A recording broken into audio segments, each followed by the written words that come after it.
Germanton Hospital pioneers in world-class orthopedic cardiology and multi-specialty care. Top 3 in Hyderabad, top 10 in South India. Attapur, Hyderabad. Reddy సమాజ వర్గాన్ని ఆయన own చేసుకోకుండా నా ఎస్సీలు నా ఎస్టీలు నా బీసీలు నా మైనార్టీలు అంటే ఏ వర్గం కూడా జగన్మోహన్ రెడ్డి గారిని దరి చేర్చుకోలేదు కదా ఈ ఎన్నికల్లో. ఏ వర్గం కూడా. ఇంకొకటి, జగన్మోహన్ రెడ్డి గారు సర్వేలు చేయించారు, గడప గడపకు పంపించారు, ఇంత చేసినా కూడా చివరికి ఏమన్నారు, నాయకులతో పని లేదు. కూడా ఒక ఇంటర్వ్యూలు అన్నారు, జాతీయ మీడియాలో ఇంటర్వ్యూలో, నాయకులతో పని లేదు, నా బొమ్మను చూసి ఓట్లేస్తారు, ఈ ఏ నాయకుడిని ఎక్కడ నిలబెట్టినా కూడా వాళ్ళతో పని లేదు, నా బొమ్మను చూసి ఓట్లేస్తారన్నారు కదా జగన్మోహన్ రెడ్డి గారు. మరి జగన్మోహన్ రెడ్డి గారి బొమ్మే ఉన్నప్పుడు ఎవరిని ఎక్కడి నుంచి నిలబెట్టినా గెలవాలి కదా, మరి ఎందుకు గెలవలేదు ఆయన బొమ్మను చూసి? ఇప్పుడు మంచి పాయింట్ వేసినారు. ఇప్పుడు ముఖ్యమంత్రి చంద్రబాబు నాయుడు గారు ఎవరికి టికెట్లు ఇచ్చినా వాళ్ళు ఆ నియోజకవర్గంలో తెలిసిన వాళ్ళ సార్. కనీసం ఆ నియోజకవర్గానికి ఎవరైనా ఒక్క చిన్న పని చేసిన వాళ్ళు ఉండరా? ఎవరైనా ఏదో కొంతమంది ఒక 30% 40% తప్ప ఏ నియోజకవర్గంలో కూడా ఆ నియోజకవర్గం సంబంధించిన వాళ్ళకి ఇచ్చినాడా? మరి చంద్రబాబు గెలిచిపోయినాడు, జగన్మోహన్ రెడ్డి ఓడినాడు, ప్రజలు ఓడిచ్చినారంటే ఎట్టా?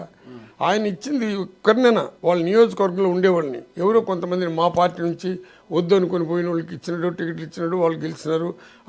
అది ఇప్పుడు ఈవీఎం ప్రభుత్వమా లేకపోతే అప్పుడు కురుక్షేత్రంలో జరిగిన యుద్ధాలు జరిగింది తెలుసు కదా, పాండవరాజుల వాళ్ళు. అప్పుడు ఆ మాయాజూదంలో పాండవులు ఎట్ట బయటపడినారు, అటుపోయినారా? ఇప్పుడు ఈవీఎంల వల్ల మేము పోయినామా అనేది ప్రజలందరూ కూడా ఇది ఈవీఎంలు ప్రభుత్వం అనేసి ఒక ఘోష కూడా వినబడుతుండదు సార్. 2019లో కూడా ఇదే అనిపించింది రండి. 2019లో కూడా అప్పుడు చంద్రబాబు నాయుడు తెలుసు కదా, అప్పుడు ఆయన పోయి ఉండేది. అక్కడ ప్రజలు ఎప్పుడు ఓటు వేసిన వాళ్ళు మేము మీకు తెలుసు కదా, మీరు వెళ్ళొచ్చు కదా. ఓటు వేసినాము, మమ్మల్ని గెలిపించలేదని ఎవరు చెప్పలేదు, మా ఓటు ఏమైందని ఇప్పుడు అందరూ అడుగుతున్నారు, క్వశ్చన్లు వేస్తున్నారు. ఇంకోటి వేయమనండి కోర్టుకి, ఎవరు ప్రజలు ఎవరైతే అంటున్నారు సుప్రీం కోర్టుకు పోయేవాడంతా కూడుగుడ్డు లేనివాడు పోతాడా?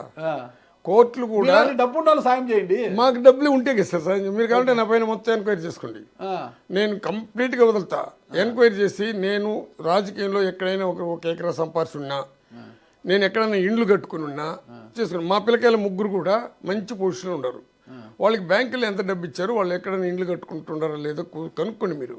నేను ఎక్కడ భూములు వేసుకునేది కానీ ఇంకొకటి కానీ అట్ట మచ్చ నాకు లేదు. నిజాయితీ పరుడిని జగన్మోహన్ రెడ్డి గారు ఎందుకు దూరం చేసుకున్నారు, ఎందుకు టికెట్ ఇవ్వలేదు, మొదటి విడతలో కాకుండా రెండో విడతలో ఎందుకు ఇచ్చారంటే మీరు సమాధానం చెప్పట్లేదు, ఎందుకు భయపడుతున్నారు? నేను భయపడేది నా శక్తి, నాకు భయపడేది అనేది నా ఇంట వంట లేనివాడు సార్. నేను ఓపెన్ చెప్పండి, ఎందుకు మిమ్మల్ని? నేను చెప్పేది నీకు డిప్యూటీ సీఎం ఇచ్చారు కదా, అది వచ్చే ప్రోటోకాల్ ప్రకారంగా నాకు ఉపయోగపడింది అనేది బాధ కొంతమందిలో మా పార్టీలో ఉండేవాళ్ళు కూడా ఉంది సార్.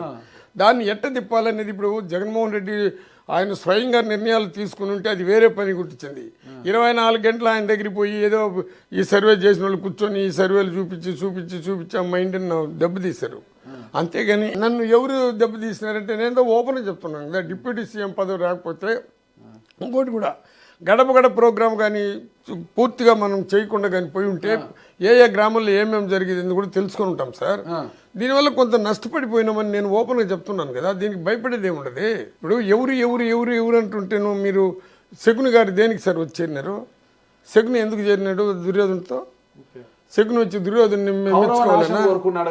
అదే విధంగా కొంతమంది జగన్మోహన్ రెడ్డి నాశనం కోరుకున్న వాళ్ళందరూ ఇటువంటి పనులు అంతా చేస్తారు. వాళ్ళు డైరెక్ట్ చెప్పండి, ఎవరు వాళ్ళు? జగన్మోహన్ రెడ్డి గారన్నా తెలుసుకుంటారు కదా, పెద్దవారు మీరు చెబితే అవునా వీళ్ళంతా ఉన్నారా? జగన్మోహన్ రెడ్డిని మీరు ఏ విధంగా ఆడిపోసుకుంటున్నారంటే ప్రజలే ఆయనకు ప్రతిపక్ష హోదా ఇవ్వలేదంటున్నారు. ఇప్పుడు నేను ఎవరిపైన ఒకరిపైన రెడ్లు తిడతారు, రెడ్లు నేను ఏ రోజు తిట్టలేదు. రెడ్లు లేకపోతే నేను సమితి పెట్టి ఉన్నాను, రెడ్లు లేకపోతే నేను 3-4 పర్యాలు నేను ఎమ్మెల్యే గెలిచి ఉన్నాను, రెడ్లు లేకపోతే నేను సమితి సర్పంచ్ గెలిచి ఉన్నాను. జగన్మోహన్ రెడ్డిని ఎవరైనా రెడ్లు తిడితే ఇప్పుడు వాళ్ళని తిట్టినా. అందులో కూడా ఆ రెడ్లు ఎట్ట తిట్టినారంటే జగన్మోహన్ రెడ్డి గాలితో గెలిచిన వాళ్ళని 23 మందిని ఆయన కొంటే దాంట్లో ఉండే ఆదినారెడ్డి వాళ్ళందరూ కలుసుకొని మేము దరిద్రులని, మేము శుభ్రంగా ఉండమని, మాకు చదువు ఉండదని గలీజ్గా మాట్లాడితే అట్టటి వాళ్ళని నేను మాట్లాడాను. కానీ దాన్ని మీకు తెలుసు కదా మీడియా కథ.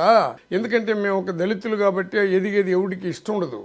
ఈ జగన్మోహన్ రెడ్డి ఎప్పుడైనా ఏ పార్టీ అయినా ఈవెన్ ప్రైమ్ మినిస్టర్ కూడా నేను బీసీ అని ఎక్కడ చెప్పుకోవట్లే. ఈయన ఎంతసేపు నా ఎస్సీలు నా ఎస్టీలు నా బీసీలు నా మైనార్టీలు అని చెప్పేసి మమ్మల్ని ఓన్ చేసుకొని అది వేరే కమ్యూనిటీకి అది అసమైపోయింది. ఒక ఆయన చెప్పాడు నాకు పేటనత్వంలో, సార్ పేటనత్వంలో నా ఒక గ్రామానికి పోయినాము, ఎలక్షన్ అప్పుడు పోయినా. దాంట్లో ఒక ఆయన ఏమంటే రమణ అంటే ఆయన పేరు పూర్తిగా కాలం ఇంతకుముందు కూడా చెప్పినాను నేను. అక్కడ ఏం చేశాడంటే ఆయన వైఎస్ఆర్ పార్టీకి మేము వేయం పోయి అన్నాడు. అంటే మన చంద్రబాబు నాయుడు సామాజిక వర్గానికి సంబంధించిన వ్యక్తి. నేను పరిగెత్తిపోయి ఏమండి ఎందుకు అట్లా మాట్లాడతారు, ఎందుకు కొట్లాడుతున్నారు అన్నా. మీకెవరి ఓటు వేస్తారు పోన్నాడు. వాళ్ళ మిస్సెస్ పరిగెత్తి వచ్చింది. ఎవరు వాళ్ళ ఆయన భార్య, ఇప్పుడు కూడా వెంకటరెడ్డి అని అతనే ఆర్గ్యూ చేసింది కూడా. పరిగెత్తి వచ్చినప్పుడు ఆమె ఏం జరిగిందమ్మా అని అడిగినాను నేను.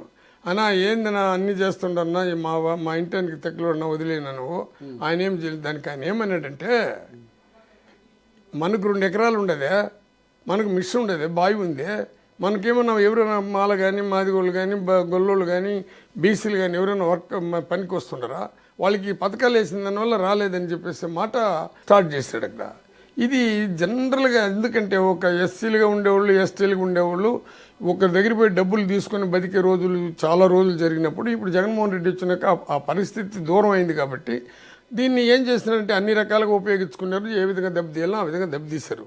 మళ్ళీ మీరు నన్ను ఒక క్వశ్చన్ వేయచ్చు, చంద్రబాబు ఇన్ని పథకాలు ఇచ్చినంటే ఆశ పట్టినారు, ఆ ఆశకి ఇప్పుడు జగన్మోహన్ రెడ్డి వేయలేదని పేదవాడు ఎవరు అనట్లే. కానీ పేదవాడు అనేవాడు మనకు నీకు 15 నీకు 15 నీకు 15 ఇంట్లో ఉండేవాళ్ళు ఎంతమంది కానీ అమ్మఒడి నీకు 15 నీకు 15 నీకు 15 అన్నాడని ఒక ఆశ వచ్చింది. 18 సంవత్సరాలు ఉంటే మహిళలకి నీకు 1500 నీకు 500 నీకు 1500 అని ఆశతో మేము బలి అయిపోయినాం కొంతమంది. ఎందుకంటే అది బలయ్యారు. ఆయన హామీలు ఇచ్చాడు, హామీలకు మెచ్చి హామీలను నచ్చి ప్రజలు వాళ్ళకి ఓట్లు వేశారండి. వైసీపీని ఈ స్థాయికి దిగజార్చడానికి, ఈ స్థాయికి రావడానికి జగన్ గారి చుట్టూ ఉన్న ఆ రెడ్డి కోటని ఎవరంటారు? ఈ పార్టీ ఉన్నంత వరకు, జగన్మోహన్ రెడ్డి ఉన్నంత వరకు నేను పార్టీలో ఉండి నేను నిర్ణయం తీసుకున్నాను. నాకెందుకంటే నాకేంది మంత్రి పదవి ఇచ్చేది, నాకేం డిప్యూటీ సీఎం ఇచ్చింది. ఇంత పెద్ద పదవి ఇచ్చిన సంస్థ పైన ఎవరెవరు కోటగిరిలో ఉన్నారనేది నీకు తెలుసు, అందరికీ తెలుసు, ప్రజలకు కూడా తెలుసు. ఇప్పుడు ఓడిపోయిన చాలా మంది ఎమ్మెల్యేలు, ధర్మవరం మాజీ ఎమ్మెల్యే కేతిరెడ్డి గారు కావచ్చు, రాజానగరం ఎమ్మెల్యే జక్కంపూడి రాజా కావచ్చు, వీళ్ళందరూ కూడా డైరెక్ట్గా సజ్జల రామకృష్ణారెడ్డి గారిని, ధనుంజయ రెడ్డి గారిని వీళ్ళని ఆరోపిస్తున్నారు కదా. వీళ్ళు మా దగ్గర ఒక వీక్నెస్ ఉంది. ఈ ఆరోపించే వాళ్ళందరూ అప్పుడు ఎందుకు వాళ్ళు పోయి అప్రోచ్ కావాలా?